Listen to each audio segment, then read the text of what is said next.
I'm Liz Carter, a science communicator from the University of Alaska Fairbanks, and this is Alaska Voices, a place where community members, friends, and scientists can share stories and place-based knowledge in order to build a better tomorrow for Alaskans and the world. Originally, I grew up in Gakona, Alaska, Tyonek, Egypt, Idaho, Rampart, St. Lawrence Island, St. Paul, and I'm here with my student, my science buddy, my teacher, my homie. I'm his daughter.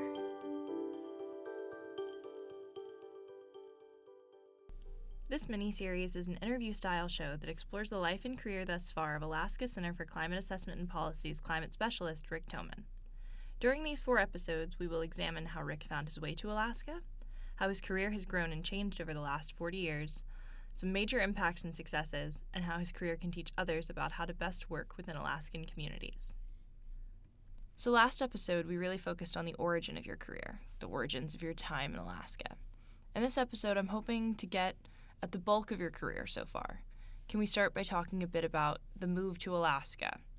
You were hired by the Weather Service in 1988 and assigned to Nome. I'm really interested to hear what you were working on and what your life there was like. So the job that I was doing at Nome was very different than what I had been doing for the previous 5 years, going from a weather forecaster to a weather observer. So that was a big change.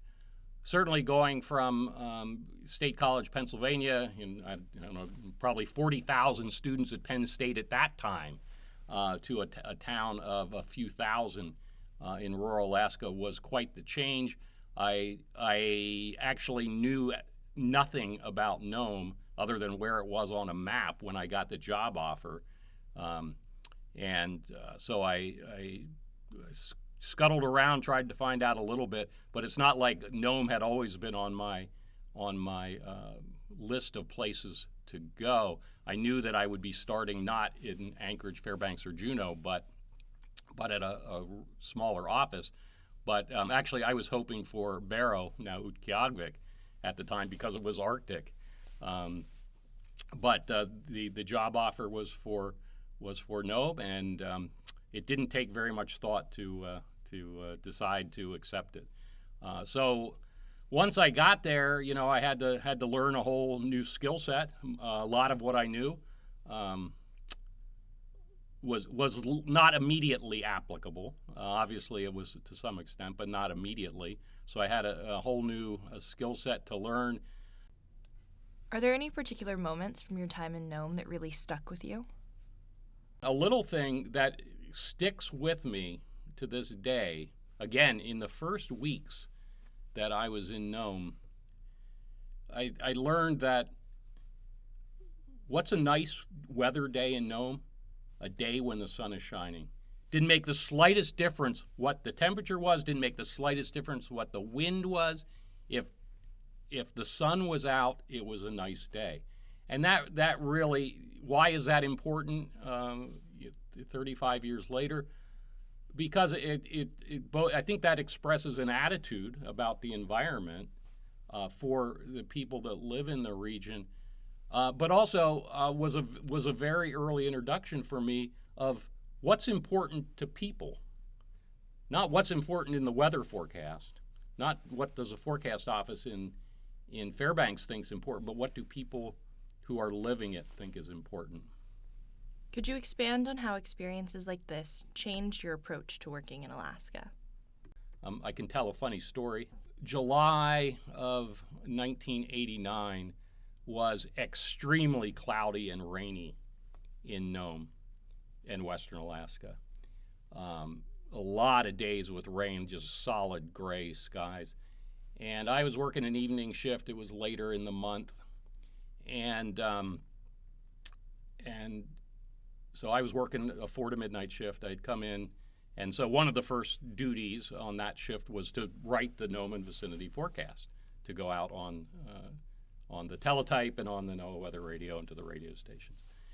And I'm sitting down to do that, and lo, the clouds part, and the sun is shining brightly. And I was like, okay, well, and the forecast for the southern Seward Peninsula, eastern Norton Sound out of Fairbanks was, tonight, cloudy. So I put out the forecast that said, sunshine this evening, and then cloudy, after midnight or something like that. And it had been less than 10 minutes is in my memory when I sent that out, and the phone rings. And it's the forecaster from Fairbanks saying, "Why did you put sunny this evening in the forecast? It's going to be cloudy." It's like trying to explain to him, it's been incredibly cloudy here all month. People are noticing that it's blue sky right now. The sun's brightly shining. People are very excited about that. He said, "Well, it's going to cloud up." And that was the end of that conversation. And, I mean, it did cloud up overnight, but it was a glorious evening, made more glorious by the fact that it had been so cloudy. It was a good example, I think, of, I'm sitting there, I'm looking at the sun on the hills. Might have even been a phone call about how long is this sunshine supposed to last, kind of thing. The value of that sensitivity to not just what's happening, but why it's important in context. If you were to sum up what you learned from your time in Nome, are there any particular takeaways? Nome was my very first lesson in listening to what's important to people as far as weather and climate impacts and the kinds of information that they need. It certainly reinforced, didn't reinforce because I didn't know the extent, but I learned how different rural Alaska is from urban Alaska, the cities, even the rail belt. Different in the sense of what's the resources available, what's important, what's less important, and that certainly is a major lesson that has stuck with me my entire career. In 1990, you would move to Fairbanks, where you would continue working for the National Weather Service until you retired in 2018.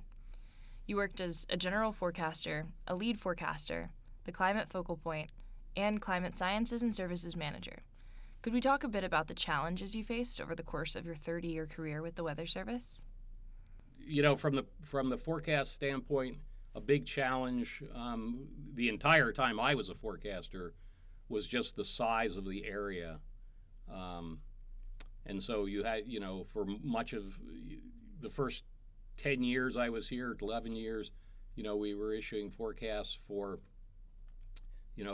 the Tanana Valley zone, which went from, the Alaska-Canada border, southeast and northway, all the way to Tanana.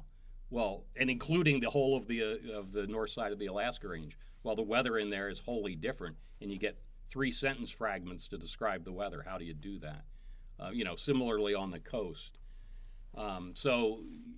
There just wasn't, we had much better idea of what was going to happen than we had mechanism to tell people. How to work around that in the areas on the coast that you had hub communities and Weather Service staff.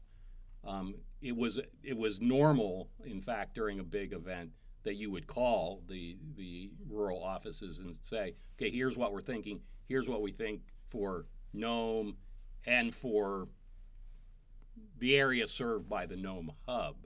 So that was a mechanism to help get a more refined forecast, at least so that the folks at the Weather Service offices understood that. Then we hoped they would be able to convey that out to their region. And how does your work at the Weather Service transition into working with ACCAP? So ACCAP was started in about 2006, and because I was the climate focal point for the Fairbanks office, I very early on, by 2007, was coordinating with them. Sarah Traynor was the original program manager. She's, of course, now the PI. And I was working with her. A lot of that was contributing information or articles to the newsletter that ACCAP produced at that time. And I was I provided not the first, but one of the first webinars that ACCAP did when they started the webinar series I was an early contributor to that. So I had been working with ACCAP for a long time before I retired. The Alaska Center for Climate Assessment and Policy, or ACCAP's, webinars focus on providing up-to-date and locally to regionally relevant information to Alaskans about the changing climate and how it impacts day-to-day life. Rick's contributions have included monthly climate briefings, as well as special annual reviews on things like spring breakup and green up. Rick, you shifted into a new role as Climate Sciences and Services Director at the National Weather Service, where one of your main goals was to increase visibility for Alaska in the Weather Service. How did this new position impact your collaborations with ACCAP? So I met with Sarah, and we very quickly settled on a project that I could help ACCAP with.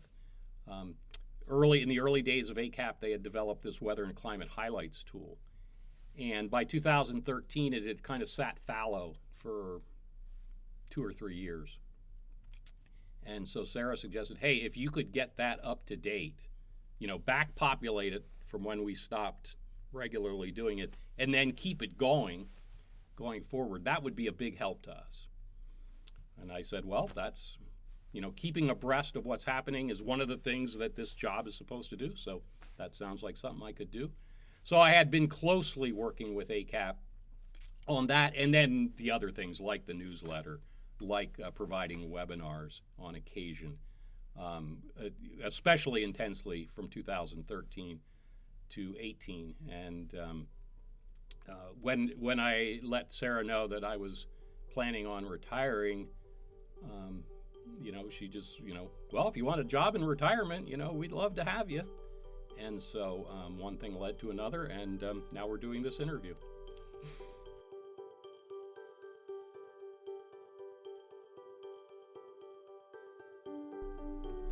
Alaska Voices is a place for communities to connect through conversation. This mini-series was created by Liz Carter, an Alaska Fellow at the Alaska Center for Climate Assessment and Policy. ACCAP is housed at the University of Alaska Fairbanks International Arctic Research Center and is one of several climate adaptation partnerships teams funded by the NOAA Climate Program Office. ACCAP works to build healthy and thriving Alaska communities, economies, and ecosystems in a changing climate. This project was supported by the Alaska Voices team. If you're interested in more conversations or information, please visit alaskavoices.org.